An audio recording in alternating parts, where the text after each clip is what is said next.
Ikinagulat ni dating Overseas Workers Welfare Administration o OWA Administrator Arnel Ignacio ang paglobo ng issue kaugnay ng umano'y di otorisadong 1.4 billion peso land acquisition deal. Ayon kay Ignacio, dumaan sa tamang proseso ang paggamit ng pondo at wala siyang kinita mula dito. So sinunod namin ang lahat ng mga requirements at ito ay nakapasa, nabigyan kami ng Special Allotment Release Order. At nagtuloy-tuloy ang proseso hanggang sa na-acquire yung lupa. Ito po ay dinala namin sa board. Dinala namin sa board bilang report ng OWA at binusisi ng ilang technical working group. Giit ni Ignacio na sinuri ito at inaprubahan ng OWA board at dumaan sa maayos na proseso. 2018 pa ho ito nagsimula, ako pa lang IDA, at ang aming secretary ngayon ay siya ang administrator. So naisulong na ho ito, naipropose. And then napag-usapan din ito sa Senado. Nung ako ay nag-apila kung paano akong magkakaroon ng flexibility sa funds. So we've worked with the DBM, the Department of Budget and Management, na nagbigay sa amin ng guidance kung paano magkakaroon ng modification ng funds namin.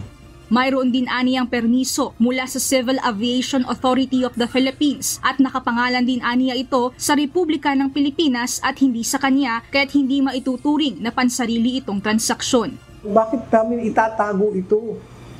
Itong transaksyon na to, itong proyektong ito, gusto mong ibigay sa OFWs. Bakit po itatago ito? We're very, very transparent each step of what we have been doing. Again, may I emphasize, it started in the Senate. It's on record. And magkakatabi po kami noon.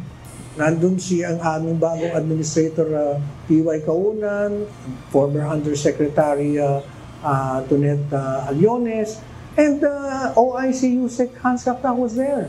Hinanakit pa ni Ignacio na hindi umano siya binigyan ng pagkakataong magpaliwanag muna bago siya tanggalin sa kanyang pwesto bilang administrador.